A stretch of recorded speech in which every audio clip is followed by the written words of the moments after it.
You know that project you've been putting off for 3 weeks? The one that would literally take you 2 hours to finish? Yeah, that one. Why can't you just do it? I'm your friend from Mindly, the place where we break down the psychology behind the behaviors that quietly run your life. And look, by the end of this video, you'll understand exactly why your brain does this to you. More importantly, you'll know what to do about it. Because I'm going to show you the 3 psychological mechanisms behind procrastination that nobody talks about. And once you understand them, you'll never see your own behavior the same way again. So stick with me here because this is going to explain about 80% of your stress. Seriously, what is really happening when you procrastinate? Alright, let's get straight to it. Procrastination isn't laziness. It's not a character flaw. It's not you being unmotivated or undisciplined. Procrastination is your brain's dysfunctional attempt to protect you from psychological discomfort. And honestly, it's everywhere. Studies show that about 20% of adults are chronic procrastinators. But here's the thing. If we're talking about occasional procrastination, that number jumps to around 95%. You probably did it today. Maybe you're doing it right now by watching this video instead of doing that thing you know you should be doing. So why does this exist? Here's the psychological explanation. Your brain has 2 systems constantly fighting for control. There's your limbic system, the ancient emotional part that just wants to feel good now. And there's your prefrontal cortex, the rational part that understands future consequences and long-term goals. When you procrastinate, your limbic system is winning. It's screaming, "This task feels uncomfortable. Let's do literally anything else." And your prefrontal cortex? It's there in the background going, "But we need to do this," while getting completely overpowered. The phrases and patterns. Check out what procrastinators say. I bet you've said at least 4 of these in the past week. I work better under pressure. No, you don't. You just work under pressure because you have no choice left. I'll do it tomorrow when I have more energy. Tomorrow you will have the exact same amount of energy, maybe less. I need to be in the right mood first. The right mood comes after you start, not before. It's not the right time yet. There will never be a perfect time, ever. I just need to organize, plan, prepare a little more. You're preparing to prepare. That's procrastination with a productive mask. This needs to be perfect, so I can't start until... Perfectionism is just procrastination's fancy cousin. I don't have enough time to do it properly right now. You have enough time to do something, but you're choosing to do nothing. Let me just check this one thing first. 3 hours later, you're watching videos about procrastination. Oh, the irony. Recognize any? Now look at how this shows up in behavior. You sit down to work on the important thing. You open your laptop. You stare at the screen for maybe 15 seconds. Then suddenly you remember you need to check your email. Just real quick. Then you notice your desk is messy, so you should probably clean that first. Then you're thirsty, so you get water.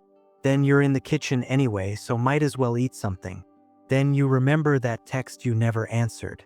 Then you realize you should really update your to-do list before starting. Then you spend 20 minutes color-coding your to-do list.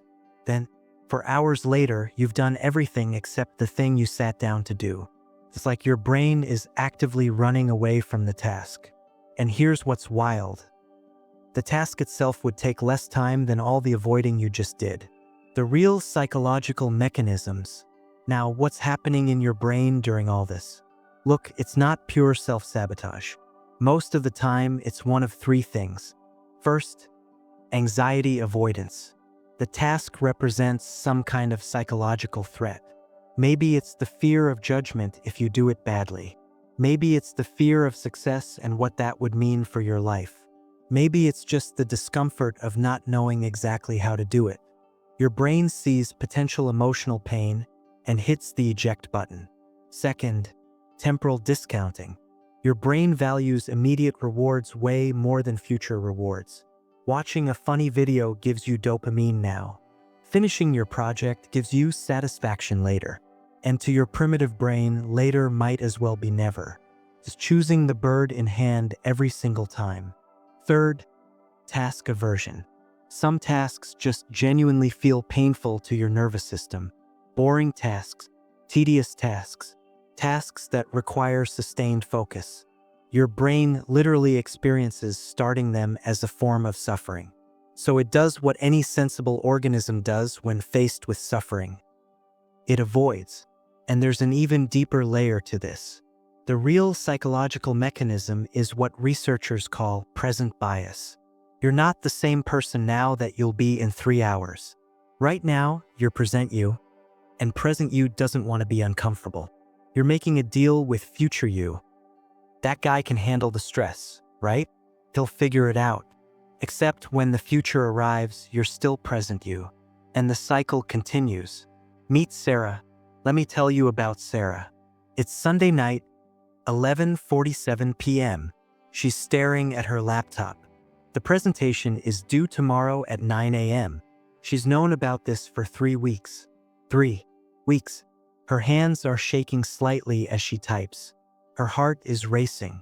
She's had 4 cups of coffee and her stomach is killing her. She's got that metallic taste of anxiety in her mouth. Here's what happened. Week 1, she told herself she had plenty of time. Week 2, she made a detailed outline that she never actually started. Week 3, she kept meaning to work on it, but something always came up. Monday through Friday just slipped away. Saturday, she was too tired. Sunday morning, she was going to do it after lunch. Sunday afternoon, she was going to do it after dinner. Now it's midnight and she's trying to create a 20-minute presentation from scratch. Here's what's actually happening in her brain. Every time she thought about starting the presentation earlier, her amygdala sent out little alarm signals. Unknown task, potential failure, possible humiliation. Her body responded with subtle anxiety, and her brain, trying to protect her from that discomfort, kept redirecting her attention to literally anything else. The irony? The anticipation anxiety she felt for 3 weeks was way worse than just doing the presentation would have been. She spent 21 days feeling low-grade dread. The presentation itself would have taken her maybe 6 hours spread across those 3 weeks. But her brain couldn't do that math. It only knew thinking about presentation meant uncomfortable feeling. Not thinking about presentation meant relief. So she kept choosing relief until there was no more time left to choose.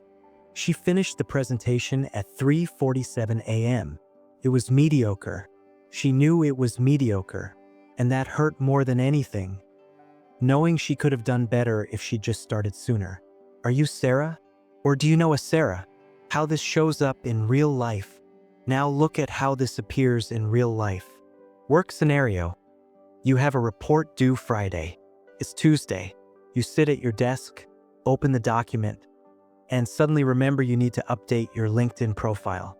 An hour later, you've reorganized your entire digital file system, responded to 3 non-urgent emails, and researched ergonomic chairs. The report? Still blank. That's procrastination wearing the mask of productivity. Relationship scenario.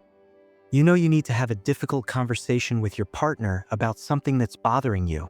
You've known for 2 weeks, but every time you think about bringing it up, you tell yourself, not tonight, I'm too tired, or let's wait until the weekend, or I don't want to ruin the mood. Meanwhile, the resentment builds, the issue gets bigger, and the conversation gets harder. 3 months later, you're exploding over something small because you avoided something big. Family scenario. Your parents have been asking you to go through the boxes in their garage for 6 months. You keep saying next weekend. Next weekend comes, and suddenly you have 100 other things that seem more urgent. It would take you 3 hours. You know this, but those 3 hours feel like climbing a mountain. So you keep pushing it off while feeling guilty every single time they mention it. Health scenario. You know you should schedule that doctor's appointment. That weird thing you've been ignoring for 4 months probably should be checked. But calling feels overwhelming. What if they can't see you for weeks? What if they find something? What if it's expensive? So you keep waiting for the right time to call, which never comes. And there's that low-grade anxiety humming in the background of your life.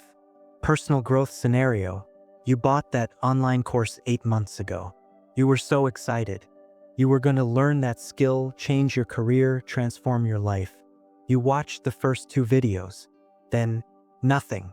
The course just sits there in your bookmarks. A $300 reminder of your intentions.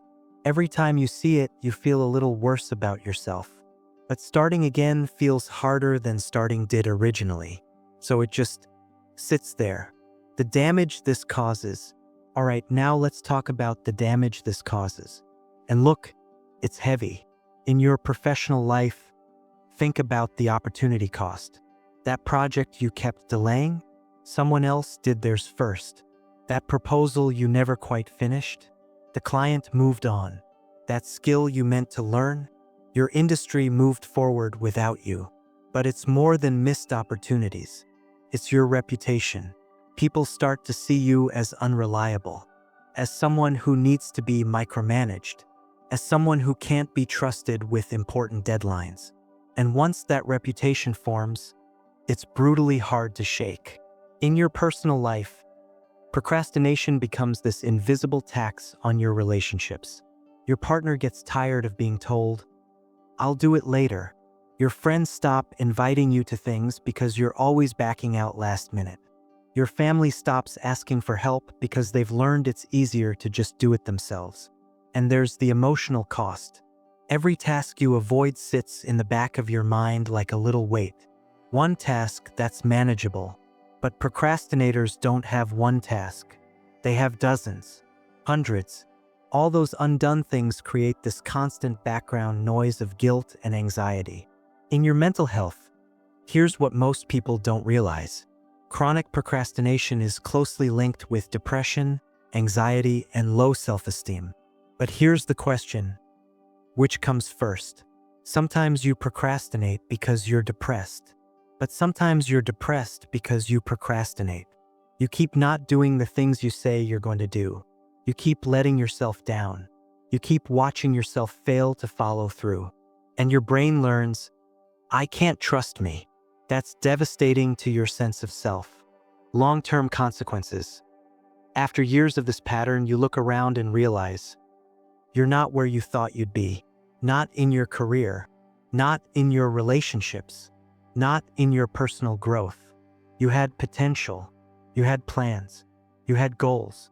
But you kept putting them off until tomorrow. And tomorrow never came. Impact on the person themselves. And look, if you're a chronic procrastinator, you know this, you're suffering too. Because underneath all the avoiding is usually shame. Deep shame. You don't think you're lazy. You think you're broken. You think everyone else figured out something you didn't. You think there's something wrong with you that you can't just do the thing. And that shame makes the procrastination worse. Because now you're not just avoiding the task. You're avoiding the feeling of being you. Meet James. Remember that guy James from earlier? Just kidding, I didn't mention him. But let me tell you about him now. James is 34. He's been working on his novel for 6 years. 6 years. He has 17 different versions of the first chapter. He's rewritten his outline 43 times. He's done extensive research. He's created detailed character profiles. He's designed the entire world. He's done everything except write the actual novel. Every Sunday, he tells himself, "This week I'll write every day." Monday comes, he writes a paragraph. Tuesday, he edits that paragraph instead of writing new material. Wednesday, he reads articles about writing instead of writing. Thursday, he reorganizes his notes. Friday, he's tired from the work week. Saturday, he deserves a break. Sunday, he tells himself, "Next week I'll write every day." One day, he's at a bookstore. He sees a novel with a similar premise to his. Similar characters. Similar plot. He feels sick. Someone else wrote the book he was going to write. And here's the thing. They probably started after he did. They just kept writing while he kept preparing to write. In the end, James realized something crucial. He wasn't protecting his dream by not finishing. He was killing it slowly. The unfinished novel felt safe because it couldn't be rejected. But it also couldn't be published, couldn't be read, couldn't change anyone's life. His fear of writing something imperfect meant he wrote nothing at all. And that realization changed everything. How to recognize and protect yourself, right? So how do you know when procrastination has become a real problem? Early warning signs. Look, there are some signs that appear very early. You feel anxious when you think about starting the task. That's your brain flagging it as a threat. You have that weird burst of productivity doing random tasks. Cleaning, organizing, researching, anything except the actual thing. That's productive procrastination. You leave the interaction with yourself feeling disappointed. You keep making promises to yourself that you don't keep. You always have a justification ready. I'm not avoiding it. Yes, you are avoiding it. The pattern of deadline panic. You consistently need external pressure to get things done. Your alarm system is broken. Detailed identification guide. First, trust your gut feeling. Seriously, if you're telling yourself, I'll do it later for the third time today, you're procrastinating. Second, mentally document. Ask yourself, have I actually made progress on this? Or have I just thought about making progress? Thinking doesn't count. Third, notice what you're doing instead. Are you scrolling, snacking, cleaning, creating busy work? That's usually a sign you're running from something. 5 specific protection strategies. Strategy number 1, the 2-minute rule. Here's how it works. When you're avoiding a task, commit to working on it for just 2 minutes. 2 minutes. That's it. Real example. I needed to write an article. I've been avoiding it for a week. I told myself, just write for 2 minutes. I wrote 1 paragraph. Then I thought, well, I'm already here, and wrote for an hour. The barrier isn't the work. The barrier is starting. Strategy number 2, implementation intentions. Stop saying, I'll work on this tomorrow. Start saying, tomorrow at 9 a.m., I will sit at my desk and work on this for 30 minutes. The specificity tricks your brain. Vague intentions are easy to ignore. Specific plans activate your prefrontal cortex differently. When 9 a.m. comes, your brain goes, oh right, that's when we do the thing. Strategy number 3, temptation bundling. Pair something you're avoiding with something you enjoy. Only let yourself listen to your favorite podcast while doing that boring task. Only let yourself sit in your favorite coffee shop when you're working on the project. Your brain starts to associate the uncomfortable task with pleasure. The discomfort decreases. Strategy number 4, public commitment. Tell someone what you're going to do and when you're going to do it. The social accountability changes the psychological equation. Now, putting it off means letting someone down, not just letting yourself down. And for some reason, we're better at keeping promises to others than to ourselves. Strategy number 5, task breakdown. That huge project feels overwhelming, right? So break it into absurdly small steps. Not write the report. Instead, open the document, write the title, write 1 sentence. Each small step gives you a micro win. Momentum builds. Before you know it, you're halfway done. When and how to set boundaries. This is crucial. You need to set boundaries with your own brain. When I feel the urge to check my phone, I will acknowledge it and return to the task. When I start thinking, I'll do it later, I will immediately ask myself, why not now? Concrete example, you're working. You want to check social media. Instead of just doing it, pause. Say out loud, I want to escape discomfort right now. Then give yourself a choice. I can check this after I finish this section. Usually, the urge passes. When to seek professional help. Look, if you're seeing procrastination that's destroying your career, or if you notice that you're avoiding basic self-care tasks, or if you tried everything and you still can't seem to change the pattern, maybe it's time to talk to a therapist who specializes in ADHD or anxiety. Sometimes procrastination is actually a symptom of something deeper. and there's zero shame in that. Sometimes we need help figuring out what's really going on. Self-care practices. Meanwhile, take care of yourself. Self-compassion is crucial here. You're not lazy. You're not broken. Your brain is just trying to protect you in a really dysfunctional way. Practice noticing without judging. I'm procrastinating right now. Not, I'm such a failure for procrastinating. Just noticing. Create a routine that supports focus. Sleep enough. Move your body. Eat real food. Your executive function runs on a biological system that needs maintenance. Celebrate small wins. You started? That's huge. You worked for 10 minutes? That counts. Stop waiting for the big accomplishment to feel proud. Because dealing with this is exhausting. It's not being dramatic. Constantly fighting your own brain is real emotional exhaustion. The science behind it. Alright, now for the nerdy stuff, but I promise it'll be interesting. Look at what happens in the brain when you procrastinate. Your amygdala, that primitive alarm system, it detects the task as some kind of threat. It fires signals of discomfort, anxiety, maybe even fear. Meanwhile, your prefrontal cortex, the CEO of your brain, is trying to be rational. No, this is just a task. We need to do this, it's fine. But here's the problem. The amygdala is older, faster, and frankly more powerful. Can hijack your entire system. And when it does, your prefrontal cortex goes offline. That's why you literally can't think straight when you're in avoidance mode. This internal conflict, that's why you feel paralyzed. Part of you knows you should do it. Part of you absolutely refuses. You're locked in an internal civil war. Psychological research. There are some fascinating studies about this.